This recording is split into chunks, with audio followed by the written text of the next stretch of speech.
Hello everybody. In this video I would like to continue to explore the idea of Owen Shears as a sort of post-industrial poet, or as a poet of the post-industrial landscape of Wales.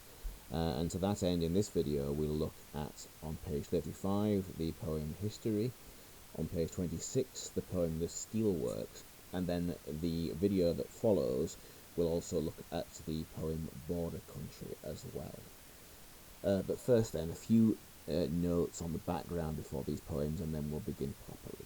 So first of all then, History carries the inscription Fleda Valley. Note that in Welsh, of course, not that this is in any way relevant to your exam, the double L carries a TH sound, hence why it is the Fleda Valley. It is located in northwest Wales near Snowdonia, formerly a highly industrialised area dominated by slate mines, which has now been reclaimed by nature and is something of a beauty spot, albeit not a well-known one. What's actually quite interesting about this is that there are landscape paintings of this valley from the 18th century, before the sort of Industrial Revolution took hold there, which demonstrate that it was in fact something of a destination for people of that kind of early Romantic period. So in a sense, what's happened to it is it's come full circle. From beauty spot to industrial hub, and now, in a strange way, back to beauty spot again. The Steelworks refers to a place called Vale in South Wales, which is another place that was famous, much more famous actually in this case, as another of these hotbeds of the Industrial Revolution, and particularly in the case of Vale, for steelworks, steel mills. The date on the poem is 2002, Vale 2002, which relates to the closure of the steel mills there. As you see from the note, there'd been steel mills there for more than 200 years. Steel from these mills had provided metal for things like, the Napoleonic Wars, for example, the First World War, the Second World War. Steel had built battleships, had built buildings. So there's a real sense of Wales as being not somewhere isolated, but somewhere absolutely a crucial part of British national heritage in this time. And as you would imagine, the plant's closure sparked a real outpouring of feeling that this link was now coming to an end.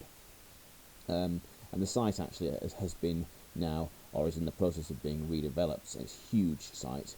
It was originally one of the biggest such mills in the world, and it includes now a museum, housing estates, hospitals, railway stations, shopping centres.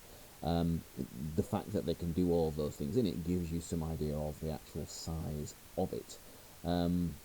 But that is that's the kind of background there. So without any further faffing about, let's start and have a look at these two poems. So first, History. The Fleda Valley, North Wales.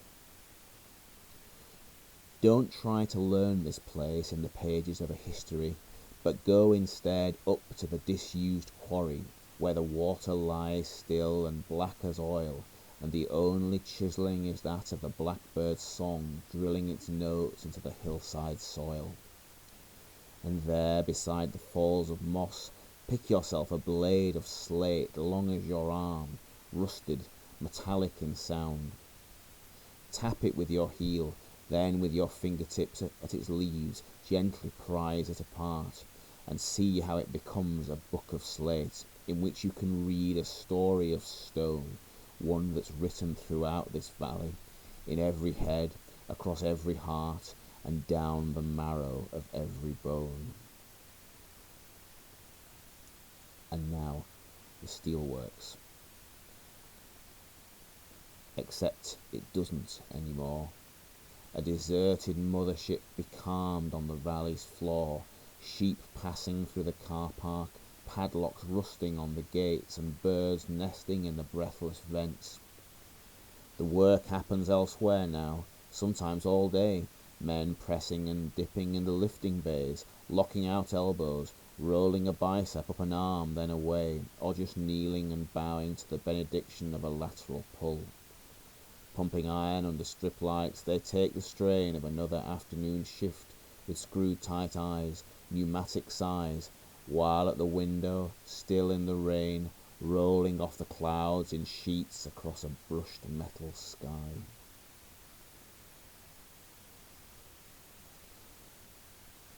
So, let's begin. What's interesting about the poem History is that it begins with this quite dramatic note of negation. Don't try to learn this place. This negative imperative of Shears, not in the pages of history. It's interesting then, because for somebody who is a professional academic now, as Owen Shears is working in a university, it's interesting how he is actually here telling us to avoid that kind of formal written history. And he creates this clear juxtaposition between, on the one hand, pages of a history, i.e. pages of paper, and for example, to quote a line from near the end of the poem, this idea of a story of stone, a book of slate. In other words, the history of the real world and the real people in it. If you like, you might consider it to be a democratic history. Go up instead to the disused quarry. Now, a disused quarry, first of all, as a location, is an absolutely classic post-industrial sort of motif here.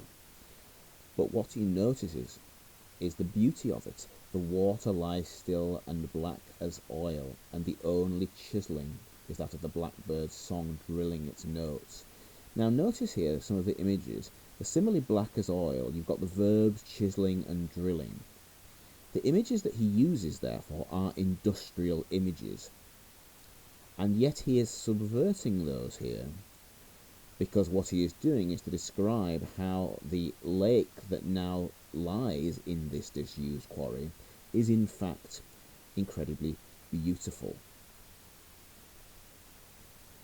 And so set against those industrial images, you have these really rather lovely pastoral ones like the water lies still, the blackbird's song, the hillside soil. Set against then the hive of industrial activity that used to lay there. It's interesting because the way that Shears uses that imagery is in itself a kind of reminder of an echo of what went on. And there, beside the falls of moss, pick yourself a blade of slate long as your arm. Now, it's a reminder, though, that even though this now is something of an attractive place and something of a beauty spot, there are still the stone, the things that made the area rich, still lie around there casually on the ground. And consider the way that he describes it, a blade of slate. The metaphor there makes it seem somehow almost dangerous, and yet I think perhaps what he's more going for is that visual idea of the sort of length of it. We think of slate obviously as being rather sort of, because it lays in sort of strata, in flat layers. We think of slate as being sort of traditionally like a sort of long thin piece of rock, or it tends towards that way. And he uses these really vivid sensory images, metallic in sound, and the verb tap with your heel, then with your fingertips. Very tactile, because it's the way that he is sort of informing us, enjoining us to interact with this. We really visualize, I think, quite powerfully the sort of experience that he's describing. And in fact, you can do this with slate. If you tap it gently with a hammer or against another stone, it literally does peel apart the layers. It's an extraordinary thing if anyone's ever seen it done. So he tells us to engage with this landscape, because this is the history, not what you will read in papers, but to handle the stone is to feel the history. and to connect directly to it.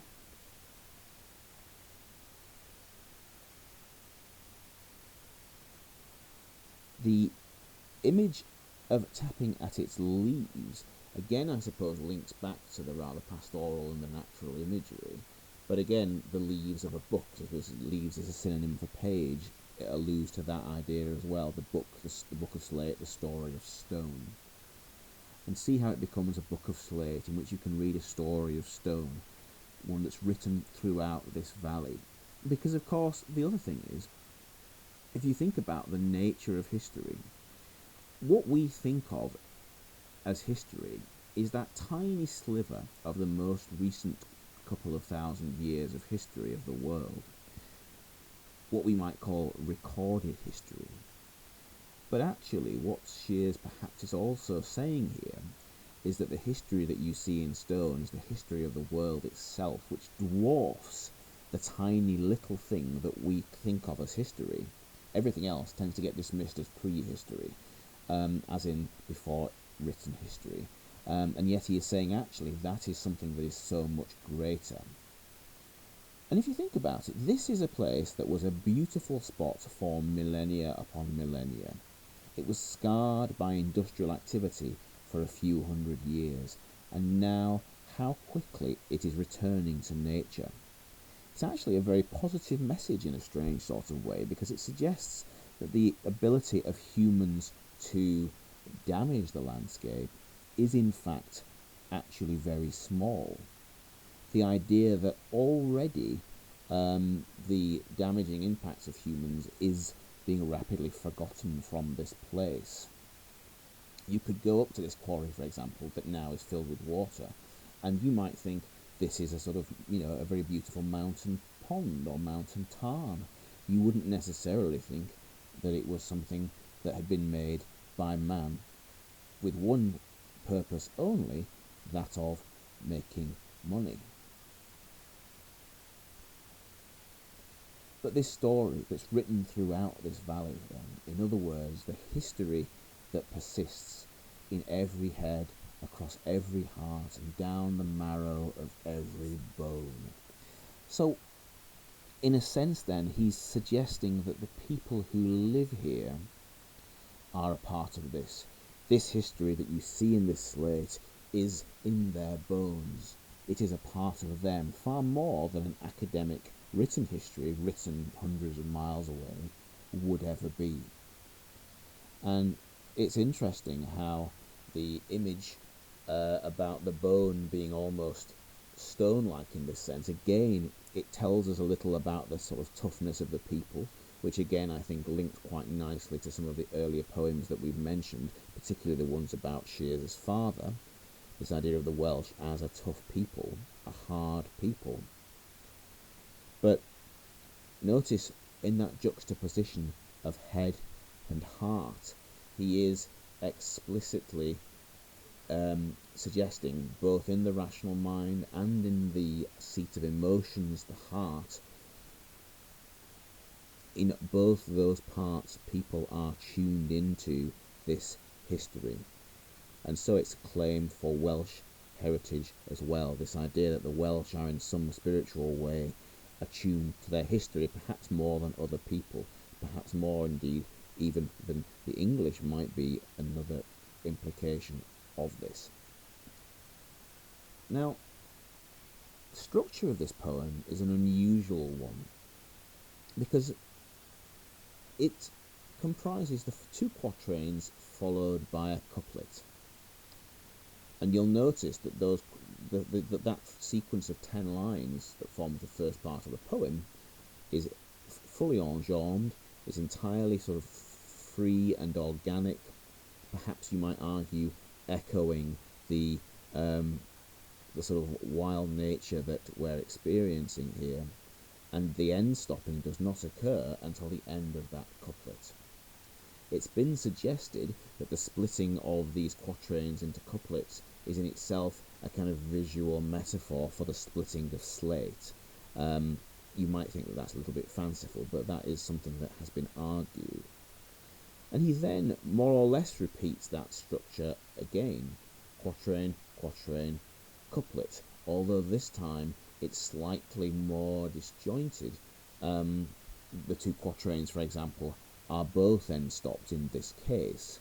And so I suppose the poem's pace slows very slightly in this second section, as he is inviting us to think about this, his definition of what history really means. And then the final section of this poem is then simply a single quatrain and a single couplet. And so it's strange in a sense, because the rhythm that's been sort of set up somewhat is somewhat disrupted, and it's difficult to rationalise exactly why this might be.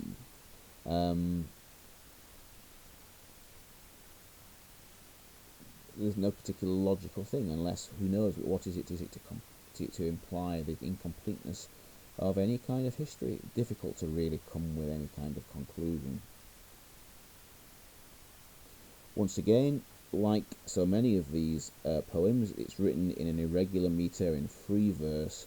Once again, it's a style that is natural, is seemingly organic, is modern in tone, and there's not too much else to do that.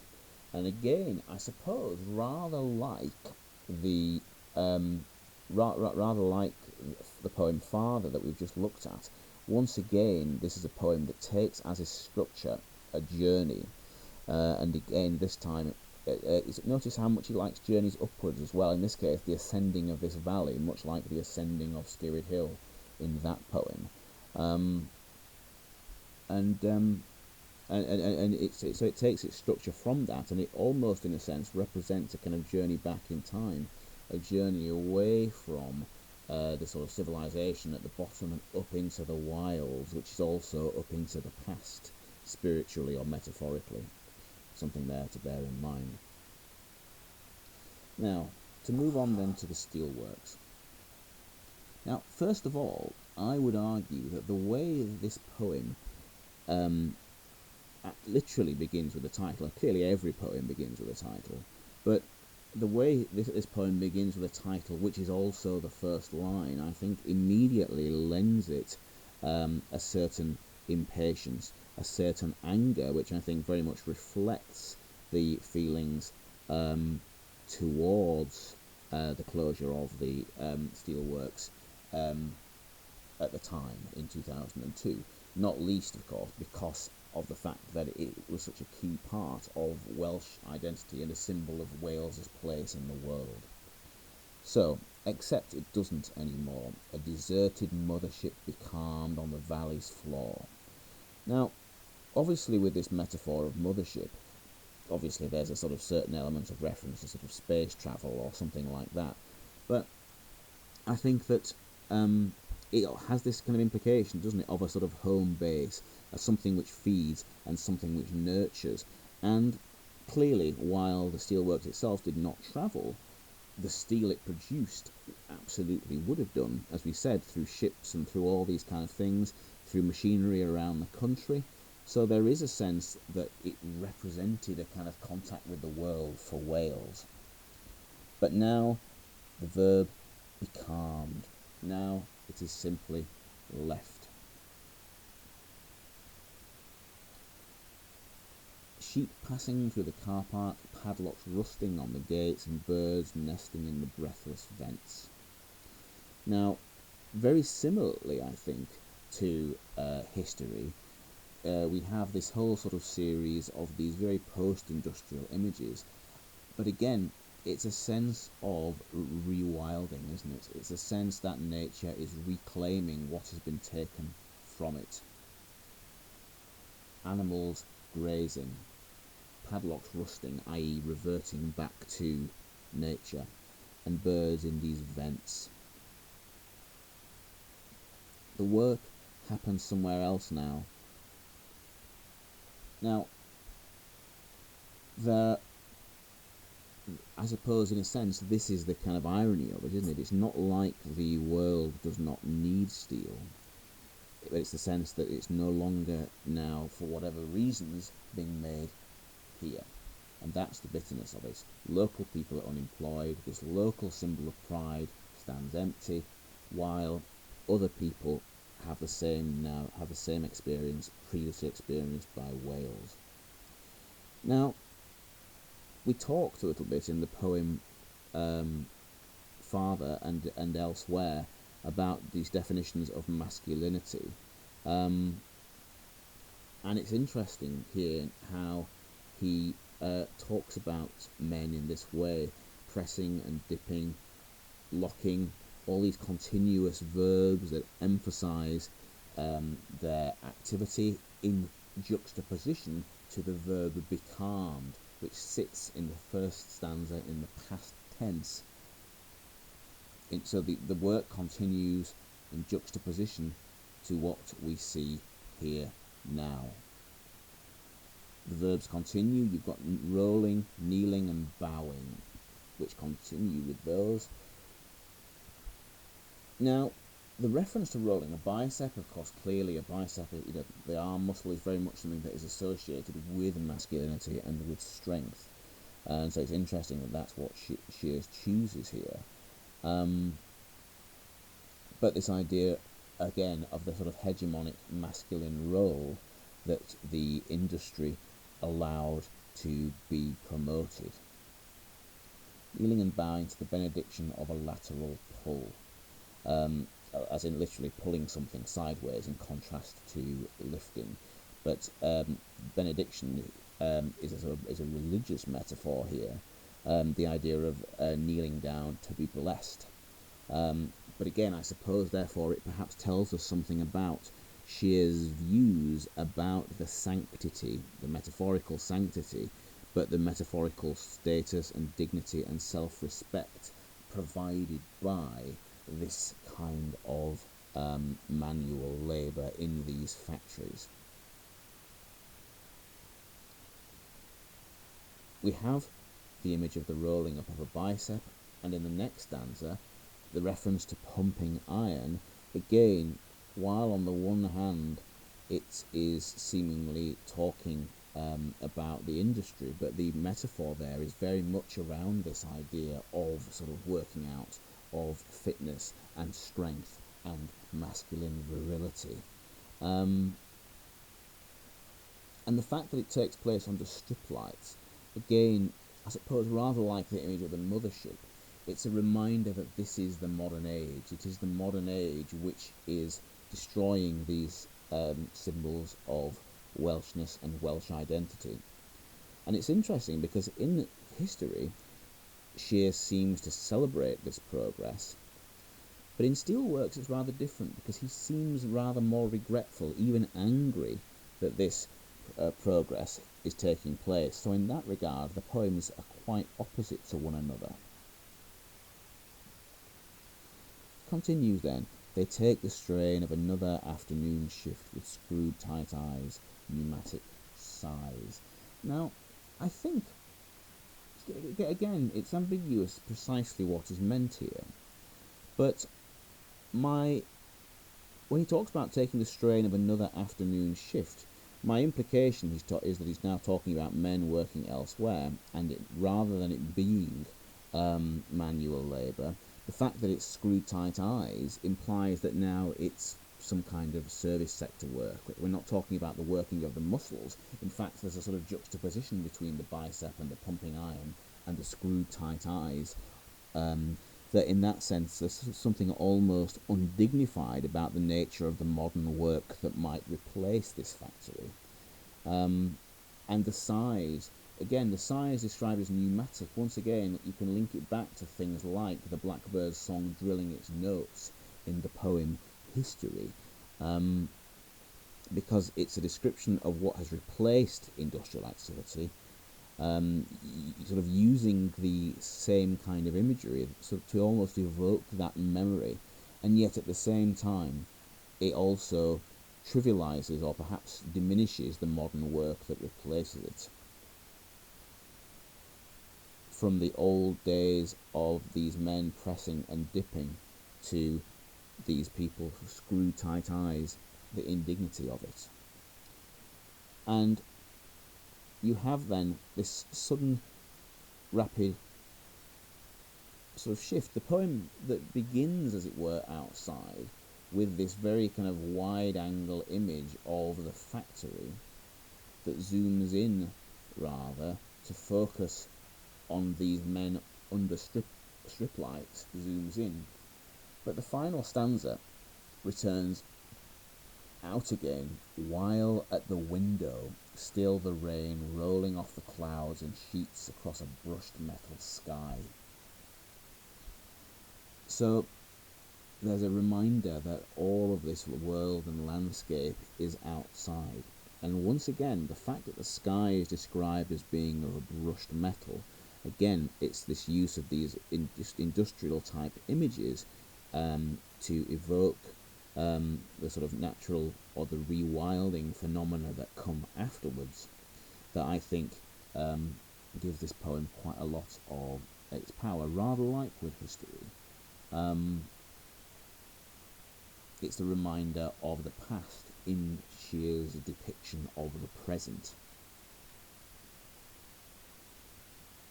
Now, in the case of history, the fact that it was written using these sort of loosely alternating quatrains and couplets at least gives it a certain sense of balance, even though in itself it's not completely regular.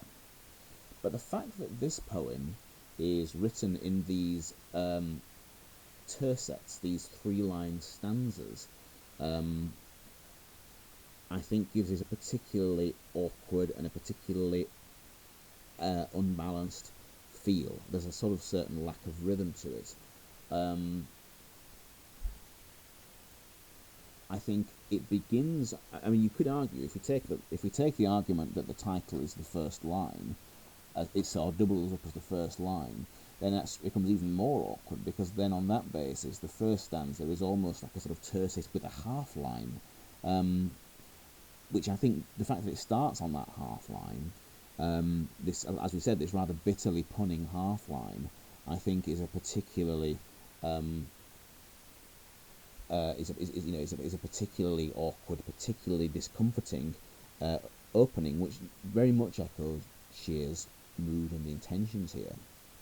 And the poem, having started with such anger, ends with this really quite sombre and bleak sort of piece of pathetic fallacy about the clouds and the brushed metal sky.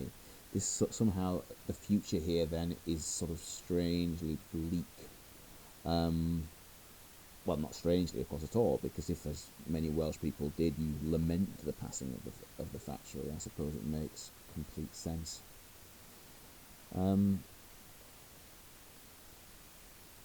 So, really then, what else is there to mention? I suppose, in terms of the Steelworks, we have to sort of describe this as a lyric poem, in the sense that it is this sort of meditation, really, on the Ebbw Steelworks. And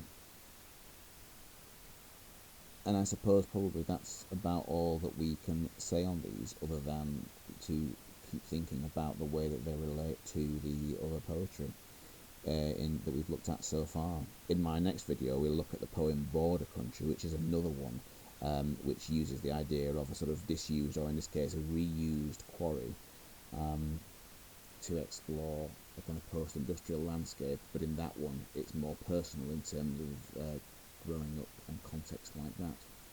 So, on that note, thank you very much once again, and we'll pick this up later.